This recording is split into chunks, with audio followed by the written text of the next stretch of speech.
We've spent the recent winter months sheltering from the UK weather on this tiny rock in the middle of the Mediterranean. But with rents rising and island inflation hitting hard, is Malta still a smart financial escape or an expensive mistake? Join us this week to find out the true cost of our wintering on Malta. We're Rick and Adam, the floating nomads. We quit the 9 to 5, sold our house and set out to live and travel differently. Whether we're slow travelling over land or waking up to nothing but sea. One unique home is always waiting for us, our narrowboat, Serenissima. Join us on board and abroad.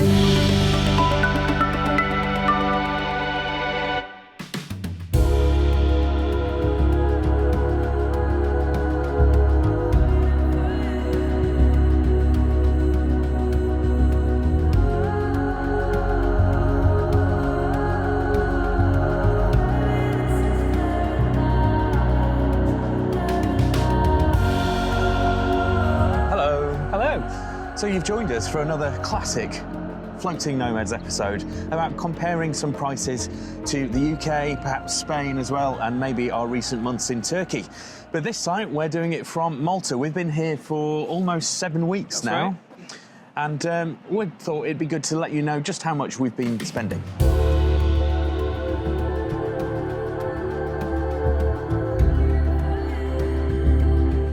First thing is, what do we do when we're here to entertain ourselves? And that's sort of easy because Malta is like an open-air museum. There is so much history here that just walking around it and being in it is entertaining. So Valletta, for example, is a UNESCO World Heritage Site. There is nowhere like it on Earth. And it's free, you don't have to pay to get in, you can just walk around it. It's tiny, but it's just wonderful to be able to do that. We are standing now in the foyer of Malta's Royal Opera House, and you'll notice that we are outside. No roof.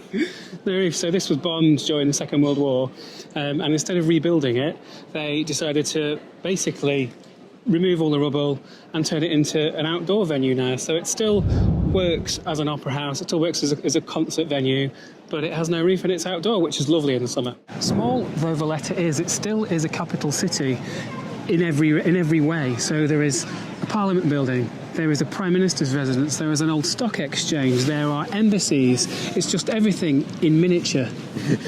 Not miniature, not mini houses. No, not mini houses. Close together. Yeah, it's just everything is here and completely walkable. Like this building in front of you right now is the Prime Minister's town residence. The building behind me just there is the stock exchange. Not anymore, because they use the euro now.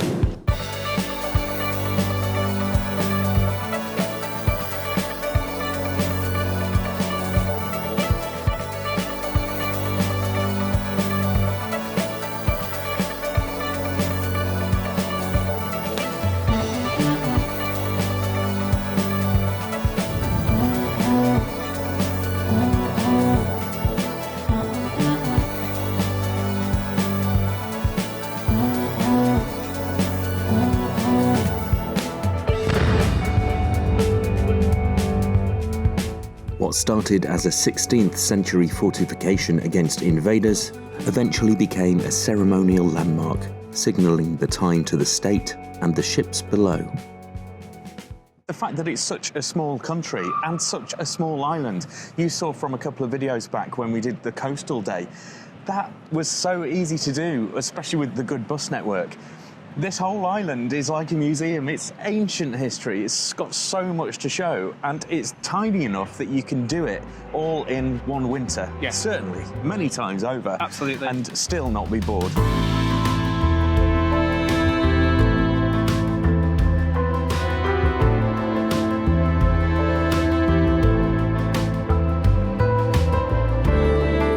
About visiting in the morning to get the colour of the sea, because right now the sun is right above where the water is shallowest inside that cave and it is glowing completely turquoise. I don't know whether you can see it on camera, but it is an incredible colour. I don't think it was built with that on top. No. There's a protective dome on top of it. The history of this place is that no one knew it was here until less than 100 years ago. It was just buried in stone and earth, and then it was uncovered. They basically found this whole temple here, and they keep that on just to protect it from the elements because it is on the edge of a cliff. Wow. So green. We are so high up. Yeah, lush vegetation as well. This is the highest point in Malta. It is. So Malta is like a wedge of cheese or a doorstop, and this is the highest point. This is the back end of that wedge, and it goes all the way down, slopes all the way down to where our apartment is and where Valletta is as well. So that's where it just glides into the sea and under the water. So there, the edge of the cliff. Yeah. There's a huge cliff there that goes down to the sea, but we're probably 3 times higher than that where we are right now. So, who needs to pay museum prices when the open air museum of Malta is an attraction in itself? Absolutely. This is our 5th year being here and spending a big chunk of time in the winter here. And it's worth it.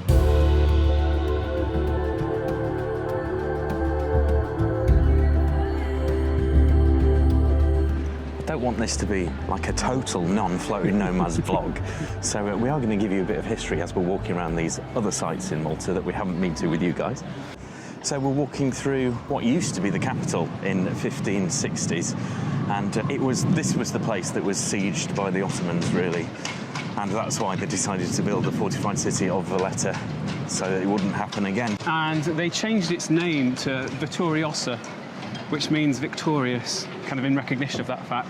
But it's a beautiful place. The building we've just walked past there on my left now, that's now the Maritime Museum, but that used to be a bakery when the British had rule over this place. This was the Royal Navy's bakery, which is bizarre because it's such an impressive building. We do like our bread in Britain. You can see on the camera that there's a beautiful blue sky behind us, but what you can't see is it's actually raining right now. It's very odd. You can probably hear the wind that's going on. But yeah, right in front of us there's a massive black cloud and we are getting wet. Don't need these at the moment. The weather just does not know what it's doing today. Never mind. I really like the teak on these yachts. So we are considering having it for the back of the boat, like the bit above the engine where we stand. Yeah, in the porch warning, it's a bit meh. What we've grotty. got now is not that nice. We'd love to have it replaced. Yeah. Not with real teak. No, you can get a fake teak, which is fine. Do you know what this is? It's a cannon that's been put into concrete.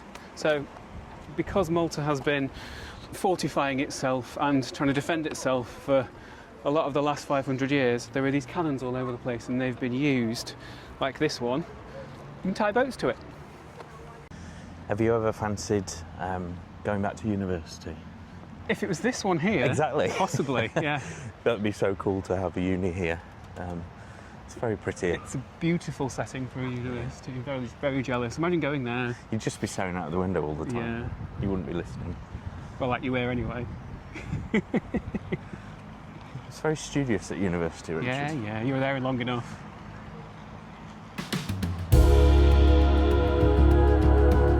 Worked up first, right? Oh, it's standard. Doesn't take much of an excuse. So, Coffee, right then? Yeah, coffee.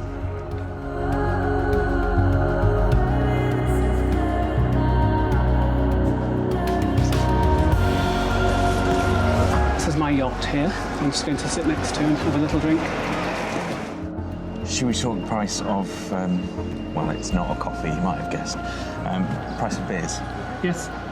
So generally, a beer in Malta, if you pay more than €5, you're being done, basically. Yeah, so, 4 to 5 Yeah. in general. Sometimes cheaper. Which isn't too bad. It's nowhere near as cheap as Turkey, where we were, but it's far cheaper than UK city prices, isn't it? Absolutely. And that just seems to be kind of island-wide. So Malta, it's generally €4-5 For a local beer, that is. So Chisk. that's for a chisk. If you want something like a Guinness, you're going to pay more. You're going to pay sort of €6, €7. But that's to be expected. We are on a small island near Africa It has on to be its own. imported, exactly. So we've ordered a couple of chisk, and as is quite common, it might not arrive as a draft. We're not sure about this place, but it might just arrive as a can.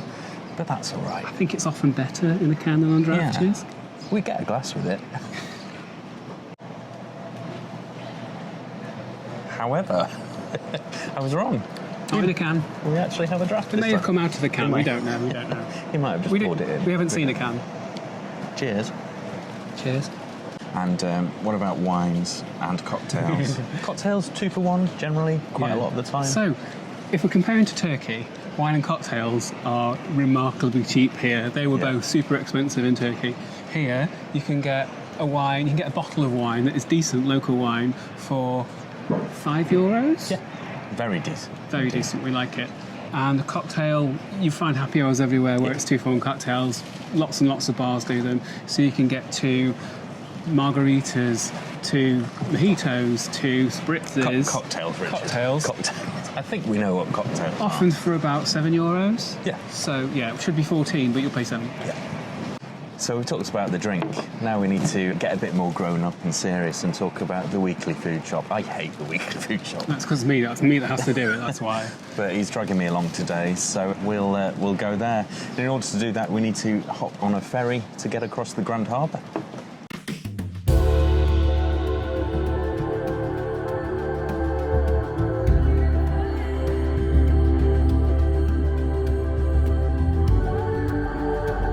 We have actually walked past the ferry entrance, and that's because they run every half an hour, and we just missed one.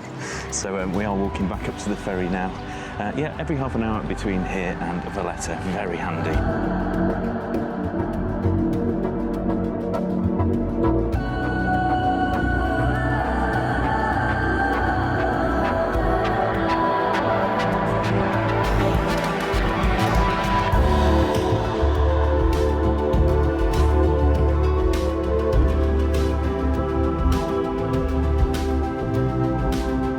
Just pay on the ferry. €3 each.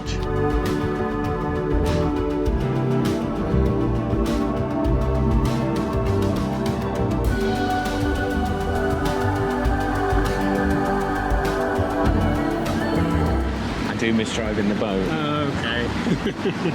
So they'll let me have a go on this one. It has happened in the past. You could ask. Not a big ferry, Yeah, but we were- on a boat tour. We were in Italy and Let me have a go. you did let him have a go.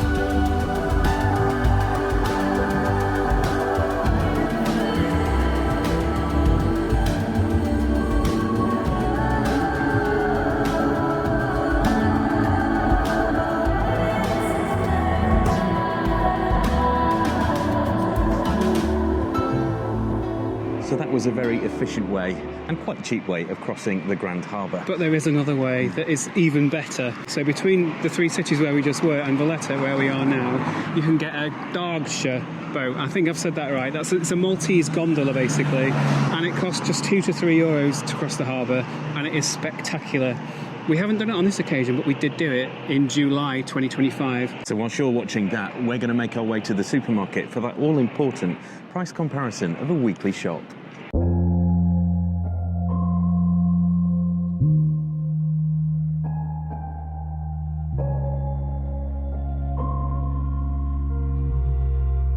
On a boat.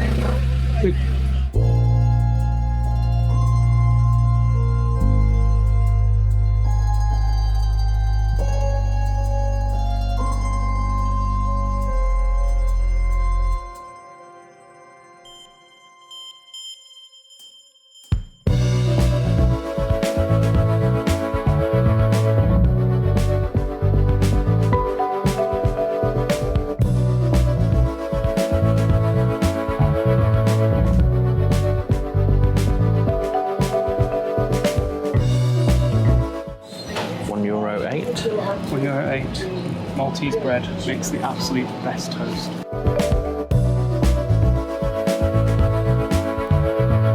It's quite pricey for British cheese. It does have to be imported though, from Britain. Of course. Will do. Some toasties, so perfect. And that is $1.45. Parmesan $5.59. Bargain.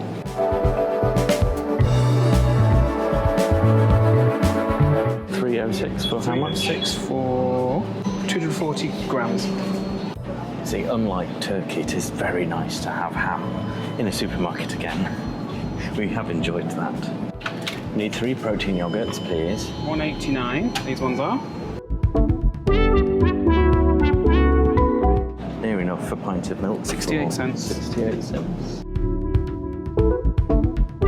This pasta section you could find in Italy. There is so much choice here. And it's cheap. Whole box, 89 cents.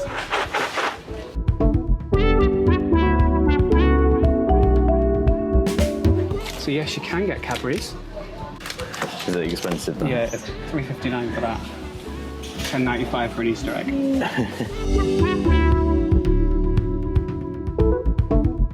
Yes, you can buy proper bacon as well. How much? $2.65. And what we were saying earlier about good bottles of wine here in Malta, La Torre is what we usually get made here on the island, and it's only $4.25 a bottle. And they do all sorts of great. We like the Primitivo and the Malbec. Put a couple of those in. Down here, traditional Biglia. Biglia. It's incredible, this stuff. A dip made out of broad beans. It's really Moorish with a cracker. Yeah, and not too unhealthy.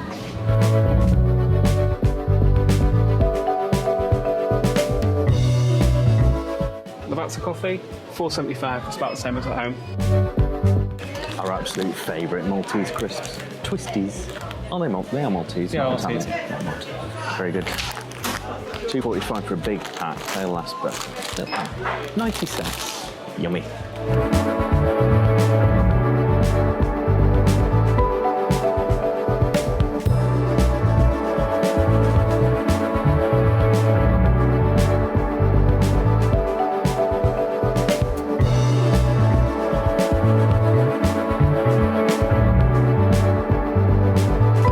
Softener. $2.85. I like this brand. These things are great, so you can just check the price of anything. It's on offer. What, in case you can't read the thingy? They're not always there, are they? All right. Or if something's in the wrong place, you can just bring it there and scan it. Scan it. Mm-hmm. What are you after? Notepad. Okay. Got many at home, I just didn't bring them with me. That's a nice one. Fine. How much? I'm gonna have to go and scan it. $7.45. That's too expensive. Yeah, a budget one, hopefully. $1.80, you see. Whole chicken. €5.27. That's fine. Going down again, it's on 3 levels. But the best thing about Welby's here in Malta is the fresh veg. It's so colourful.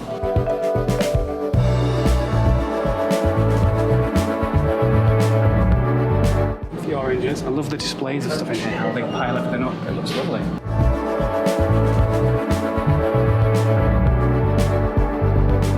What have you found? Isn't it home? $11.85. And also $16.75. For a Campari? Yeah. Unfortunately, we're moving on pretty soon, so I don't think we'll drink the whole bottle. Though I wouldn't put it past. That wasn't too bad. So, I guess we need to tot all that up, don't we? Yeah. So let's do the usual comparison between here, between the UK prices, and we'll throw in Spain as well. And also maybe our early winter in Turkey.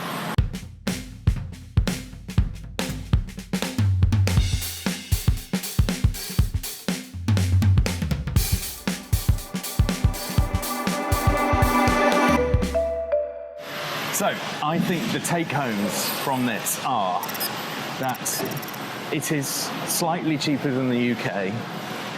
It is considerably more expensive than Turkey, though it's kind of in the middle, isn't it? I think so, and yeah. If you want UK export things like Cadbury's, it's very expensive. Yeah. However, we are so close to Italy here, so close to Sicily. That's kind of reflected in the prices, isn't it? Yeah, so, and also the quality of the food in Italy is amazing, and you get that here. So you can buy Italian meats, cheeses, pickles, all those sort of things that cost a fortune in the UK to have them imported from Italy. Here, you don't really have to pay that much extra. So I'm all right with that. Yeah. That suits me fine. So that's the local shopping done. That's our final shop of this trip. And it's time to get home, get to the apartment, have a chill night, and we'll see you there tomorrow morning.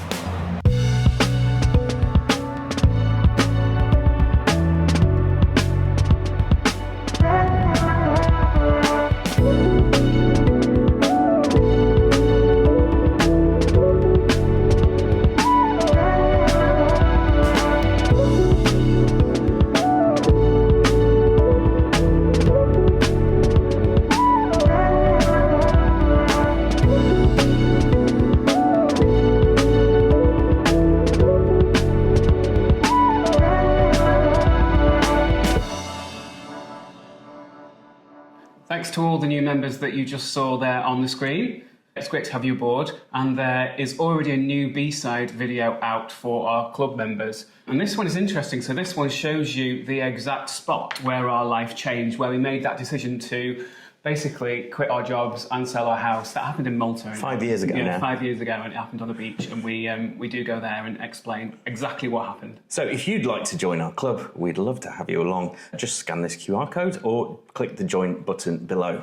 Right, time to try some of this tea that we got 7 weeks ago in Istanbul. I mean, we've tried quite a lot of it. We've had half the bag. We have had half the bag. There was a lot of it. As teas go, it's quite challenging. I love it. Yeah, there's a lot of menthol in there, and it kind of, when you're making it and the steam comes off it, it makes you cry. It's like doing a steam inhalation for when you're ill. But you guys saw how much we paid for that, and I'm glad to say it is lasting quite a long time. Good job. So this is our Airbnb. This is where we've been for the last 7-ish weeks, and we've loved it here. It's such a nice spot. As you can see, the view looks over to Valletta itself. And it's not too expensive, really, as it goes. Well, yeah, no, we've done this, as I say, 5 years in a row. We've been to Malta. This is the most expensive Airbnb we've ever had because prices have gone up. However, costings. Let me give you some costings. This Airbnb has cost us £52 per night. Oh, is that all? Yeah. All right. You didn't know that until now. £52 per night. Now let's put that into comparison with Antalya, where we were for the beginning of the winter. That was only 33 a night, so it is more than that. But as we said in that video, the same sort of Airbnb in the centre of Malaga in Spain would be costing you 88 per night. Right, okay. So it's kind of midway between the two, which I think for this view is fair enough. Yeah, we are paying extra for the view, and we are very aware of that. Yeah, and we were kind of let into a little secret because we are going to be the last people to stay in this as an Airbnb because it has been up for sale, which has been a bit awkward because we've had to let people in to view it as buyers. Yeah. But we did ask the estate agent how much is it going for, and it's going for €500,000. So that's kind of what we mean about... For a one-bedroom apartment. But that's what we mean about we're renting out people's places rather than... We'd never be able to afford this, obviously, and to have this view. But we've done 7 weeks, that's almost 2 months or a sixth of a year in this fantastic Airbnb, which we're just renting. And that's the beauty of nomading. We get to borrow people's luxury apartments just for a little short time, and it's a great thing to do. So eating out in Malta, there is a kind of misconception that if you eat out anywhere in the south of Europe, you'll be getting it for a steal. Sort of that isn't true with Malta. On the one hand, yes, if you go out for a cappuccino and a pastry or a light lunch, yes, you will be paying a few pounds cheaper than you would in the UK. For a meal out in the evening, so if you're going out for a 3-course meal, it's about the same as the UK. But with the Cloud2Go app? Yeah, the Cloud2Go app, it's better. And the food's better as well. It is so close to Italy, and we love our Italian food. Yeah, you are paying for the island inflation. All the ingredients does have to be imported, really.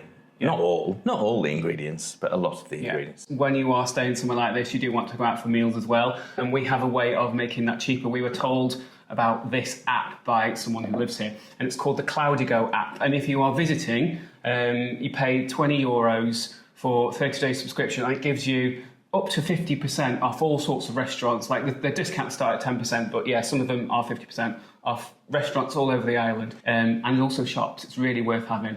Yeah, another app to use is obviously Bolt Transport app or Uber. You don't need a car on this island. It is so small, and the price of renting and the hassle of renting a car and the insurance that goes with it, and actually, I don't really want to drive here. They're quite enthusiastic drivers. They are. Yeah, to get a Bolt anywhere is fairly cheap, and we find we do that. And of course, public transport. The bus system is amazing. So how much? Yeah, €2 anywhere on the island, basically within 2 hours. Yeah, so within 2 hours you can get anywhere on the island. Yeah, you can. So that's another great thing to do. One more app I would suggest is Dr. Juice. They have a great loyalty scheme, and it's this health food brand. With lots of nice protein shakes and healthy juices and healthy wraps. And we go there a lot. We go there at least 3 times a week. Yeah, and you get a free wrap if you've bought enough in the past. So there you go, my top 3 apps for you. Something we have to let you know about is water here on Malta. It is not drinkable. Now, that's not because it's too bad, it's because it's far too good. There's too many minerals in it. It contains far too many for our bodies to kind of flush out. So you do have to buy bottled water, so you do have to factor that in. But we just buy crates of 6, and they last us a few days. But what you can do is save the bottles. No. We have saved our bottles, and we've been forgetting to go and to take them to the recycling point. But it's a brilliant recycling point because it gives you 10 cents for every bottle that you give back. So before we leave in a couple of days... We've got to get about 150 euros because we've got that many. We'll have to get rid of them like that. But that's just a good way of getting some money back. It's really good. It prints out a voucher that you can use in the supermarket, basically.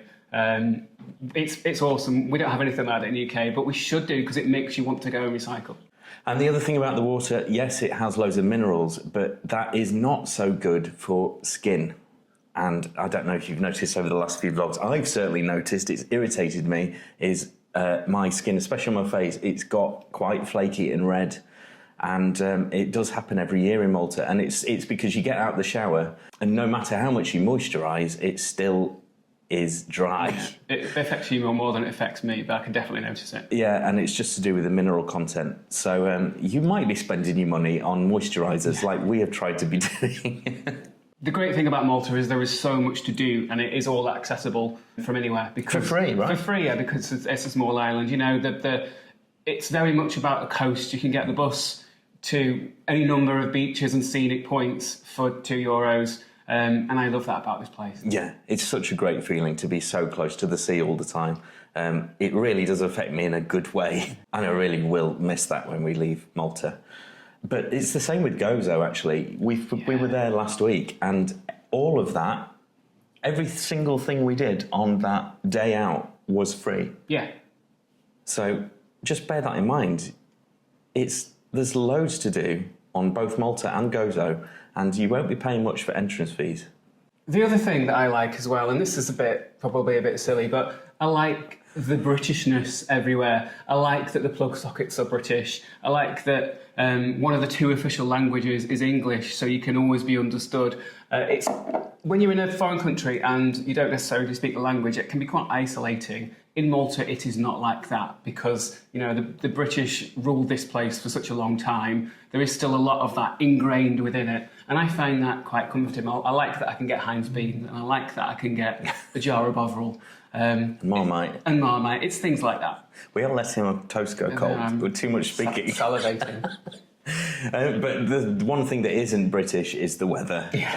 I've got to start for you. Valletta, the capital, it's the second sunniest capital in Europe. Wow. It has 3,030 hours of sunshine every year, and it's only just behind Nicosia in Cyprus. Wow, I can see that. So I can see that. That really is a plus for winter, isn't it? More sun than Rome. Yeah. More sun than Madrid. Yeah, Wow. We're really close to Africa if you think about it. We're not far away from the North African coast here. And speaking of Africa, no, we're not going there yet. Not on this trip. However, we do need to think about where we're going next because of the Schengen rule. If you don't know, since Brexit, if you hold a UK passport, you can only be in the Schengen countries for 90 out of a rolling 180 days. And that means you really have to think about where you've been in the past half a year. And because we're nomads and we do travel videos, we certainly do have to think about it. We're still thinking about trips that we did back in the end of October, just because it's still affecting us. And in fact, when we leave Malta in a couple of days, we will be down to 10 Schengen days left out of 90. But our next appointment booked in really is Paris about 28 days later. Yeah, so there's 18 days there where we cannot be in Schengen. Yeah. So we've really had to think about this, and we've decided where we're next going, and it is going to be 5 more days in Schengen, but then it will get us to the Adriatic coast where there are options for non-Schengen countries. So I can tell you that next week we will be filming from Bari in the south of Italy. And I'm very excited about that. Yeah. I've never been. It looks beautiful. And so that's next week from Italy. And then, who knows? But there are We've got an idea. There are ferries from Bari, so we might look at that to get out of Schengen until we have to be back in it. We've absolutely loved our time here in Malta. We cannot believe it's over. It's gone so quickly. It really has. 7 weeks has just flown by like that, but yeah. We are sad to leave, but we are excited where the next 28 days are going to take us before our next appointment. So thank you so much for all your likes, your comments, your subscribes. It really does mean a lot, and it kind of makes us giddy. It absolutely does. So thank you very much. I'm going to eat this toast now, but until next week, goodbye. Bye.